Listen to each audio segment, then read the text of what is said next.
and I'll explain it a little bit further. Without further ado, let me bring up my Pip-Boy. Now that we're at stats, I'm gonna let you take a look at my special. So, if you remember, I had 3 strength, 6 perception, 4 endurance, 6 charisma, 8 intelligence, 3 agility, and 1 luck.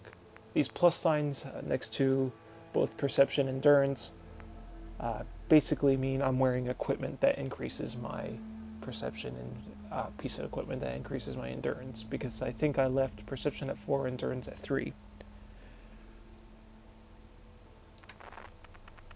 And we're looking at perks here, and these are the perks that I've bought or used perk points on since I started. So 5 perks total. You can see I'm at level 7, but I have 1 perk to use. If I were to press triangle, it takes me to the level up screen. And here we get a first look at all the perks. So this top row here, each one of these represents your strength, perception, endurance, charisma, intelligence, agility, luck. And what's really cool about this setup is that you can actually use a perk point that you gain from gaining a level to put into any one of these stats to increase that 1 more level. The benefit, of course, being you can put or unlock more perks that way.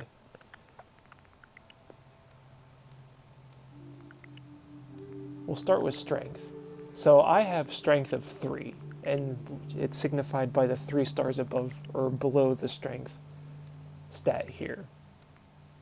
Iron Fist, if I were to invest a perk point here, my unarmed would deal more damage.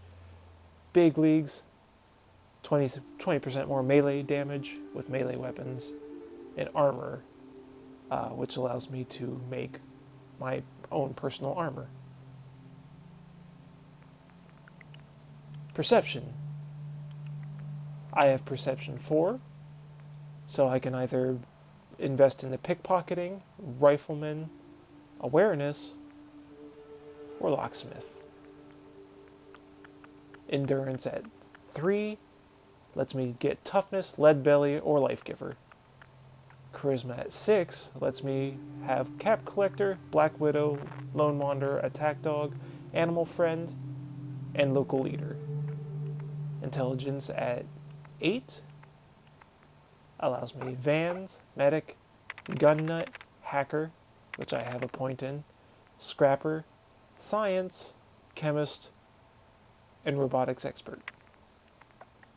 Agility here at 3 allows me Gunslinger, Commando, and Sneak, and I do have a point in Sneak. Luck I have at 1, Fortune Finder. Now, if I were to go back over here, there are more perks than that per tree. In fact, there's 10 total. So, taking a look, I can get Blacksmith, Heavy Armor, Strong Back, Steady Aim, Basher, Rooted, and Pain Train. These are all locked because I have my strength at 3. If I wanted, say, Blacksmith to forge my own melee weapons,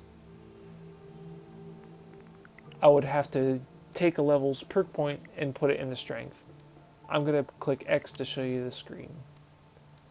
And then you can see that my strength would go up 1. I could press X to accept. I'm not going to accept, so I'm going to close out of there. The same being true for each of the stats. So, for instance, if I wanted the party girl, there's no chance you'll get addicted to alcohol. So I could drink beer or liquor without having to succumb to any addiction, which is a status present in the game. I would be able to click party girl. If I click R1 here, I can actually look at the different levels. So party girl level 2, the effects of alcohol are doubled. So if there's an alcohol that increases my endurance by 1, it would instead increase endurance by 2. That's just an example. Your luck is increased by 3 while you're under the influence of alcohol. So at the level 3 party girl, I would get a luck plus 3 bonus from any alcohol consumed. Now, I think nearly every perk has different levels to it. I'll use Sneak as an example. I have 1 level of Sneak currently, which makes me 30% harder to detect while sneaking. Or I meant the level 1 makes me 20% harder to detect. I can put a perk into the second slot to make myself 30% harder to detect, and I no longer would trigger floor-based traps. But if you also look at the requirements, of course I need Agility 3, which we know I have, but it's also requiring that I be at level 5. So in some ways, different perks also require you to be at certain levels. In this case, I could take the second level of Sneak because I'm at level 7, it requires level 5. Attack Dog here, at level 1, your faithful canine companion can hold an enemy, giving you a greater chance to hit them in VATS. So I had Charisma 4, so I invested a perk in this one. If I wanted to invest another perk, when your dog holds an enemy, there's a chance he'll cripple the limb he's biting. I would actually have to be at level 9, so I'm actually not able to invest into this perk right quite yet. So this is actually the game's smart way of kind of forcing me to invest in other perks. So let me see here. Black Widow. The level 1 Black Widow perk, men suffer 5% damage in combat and are easier to persuade in dialogue. Since I'm a woman character, this is an amazing perk. The next level requires level 7, I just reached that. Men now suffer 10% damage in combat and are even easier to persuade in dialogue. They are also easier to pacify with the Intimidation perk. So this perk is actually working in tandem with another perk, Intimidation being the level 10 Charisma. With your gun, aim at any human opponent below your level and gain a chance to pacify them. So the level 3 Black Widow would allow me to pacify, or would make it easier for me to pacify males. I'm going to go ahead and spend a perk point right now, just to show you basically how that would work. So I have Black Widow, I have Medic, which increases the effectiveness of stim packs and Radaway. I have my Attack Dog perk, and I have the Hacker perk and the Sneak. So I've been kind of thinking, you know what, I have a bunch of stuff that I need to sell. So I'm going to go ahead and I'm going to put a perk in the Art of Making a Deal, the Cap Collector. Confirm selection? Yes. So now when I go and sell a whole bunch of stuff, I will be now making better deals. In the future, I may invest more points into Charisma to actually get down to at least Inspirational, which will allow me to deal more damage, or allow my companions to deal more damage in combat, and actually make myself invincible to their attacks. So that would even mean if they were to throw a grenade in my vicinity, it would not affect me. I may also increase Intelligence to 10 to get Nerd Rage. Health drops, or when health drops below 20%, time slows and you gain a 20 damage resistance plus 20% more damage while the effect lasts. So there's actually a lot you should be thinking about whenever you're doing your perks. So whenever you're setting up your special, you should generally know what kind of character you're going to build. I knew that I wanted an intelligent character that is charismatic, so I care about these two more than others. I put a point in the sneak because I've been sneaking around bandits a lot, and I put a point into nothing over here yet. So basically most of my points have gone in here because I'm going for that kind of build. So it's okay that my charisma and intelligence are at the levels that they are, because I care more about the perks in this tree.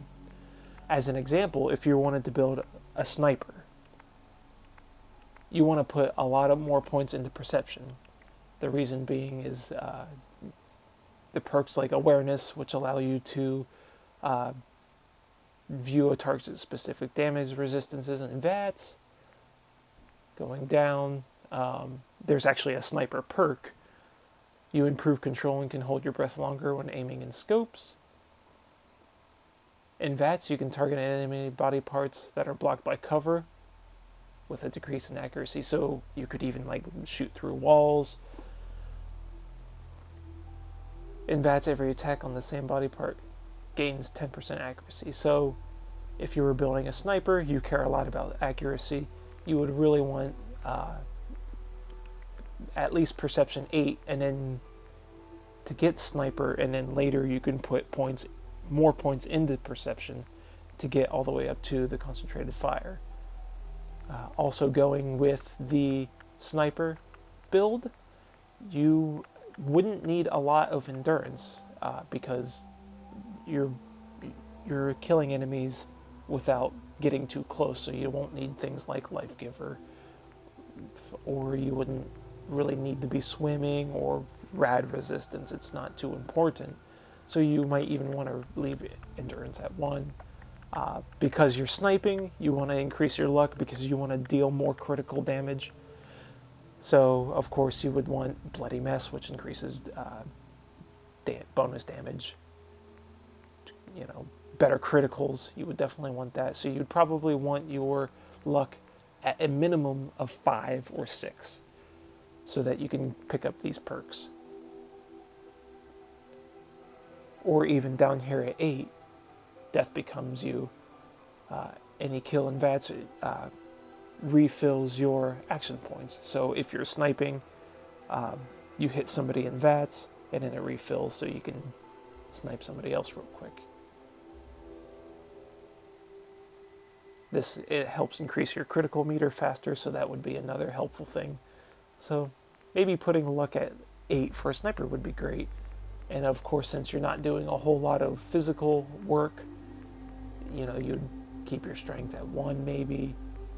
Charisma wouldn't be that much, and wouldn't be too important. So maybe at 2 at most, just so that you can start doing more damage to the opposite sex. And intelligence, it's really up to you, but maybe you could use intelligence to get robotics or whatever.